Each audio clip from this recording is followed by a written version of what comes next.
Famille, c'est grave, sortez. Même les mamans africaines aujourd'hui comprennent les enjeux du combat. Cette maman est sans langue de bois et elle nous annonce en exclusivité l'entrée prochaine de la Libye dans l'organisation de l'AES. On dit il faut, quand on veut noyer son chien, on l'accuse de rage. C'est ce qui s'est passé. Depuis Saddam Hussein jusqu'à ce jour, on a compris, avec l'avènement de l'Internet et puis des réseaux sociaux, on a compris que la grande majorité de tous ces leaders, quel que soit le pays, tous ces leaders qui sont portraits comme des dictateurs ou alors des gens méchants, des gens qui veulent pas, qui veulent ceci ou bien qui veulent pas, c'est simplement parce que l'Occident ne peut pas les contrôler. Lorsque le feu Muammar Kadhafi était là, il y avait la paix. Sauf que, compte tenu du fait que l'information, nous ne la contrôlons pas, c'est ce qu'eux, ils voulaient qu'on sache, qu'on retienne du président libyen et de la vie en Libye qui est restée dans la grande majorité des esprits.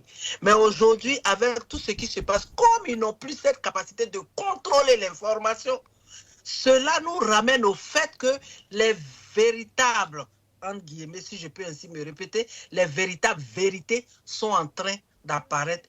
Un pays qui n'a aucun prêt, c'est-à-dire qui ne doit pas de l'argent emprunté à deux grandes institutions comme la Banque mondiale et le FMI, un pays où, étant sur le continent africain, dès lors que vous avez 19 ans, vous êtes appelé à aller travailler, vous prendre un appartement et puis construire votre vie. C'est-à-dire les richesses du pays sont partagées entre les fils libyens. Nous estimons qu'on a fait du tort à M. Kadhafi. Adhésion de la Libye à l'AES, Alliance des États du Sahel. Enjeux et perspectives, madame. On a fait quand même ce détour pour savoir, en tout cas, les enjeux. La Libye aujourd'hui va avec l'AES.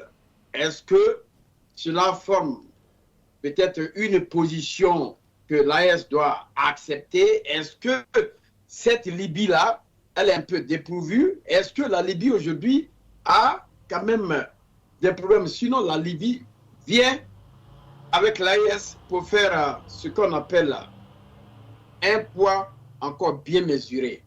Vous répondez à cette question? Absolument.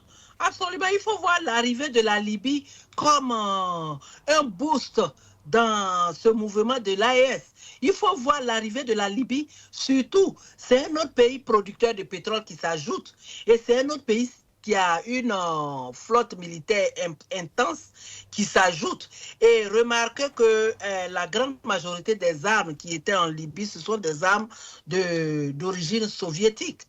Et dès lors que la Libye s'ajoute, et si on écoute les discours du président Poutine dernièrement qui disait qu'il a regretté les conditions dans lesquelles le guide libyen est décédé, il a regretté beaucoup de choses par ignorance ou alors parce qu'il n'a pas compris beaucoup de choses aujourd'hui avec la guerre de l'Ukraine, avec les conflits et avec le regroupement au niveau de la CEDEAO et aussi des États qui veulent sortir de cette influence, de cette domination occidentale. Le président russe comprend beaucoup de choses et je pense que c'est une perche qui est tendue que non seulement la Libye doit saisir, mais les pays de l'AES aussi doivent saisir. Et aussi, le président Poutine doit tenir bon pour faire jouer ses cartes.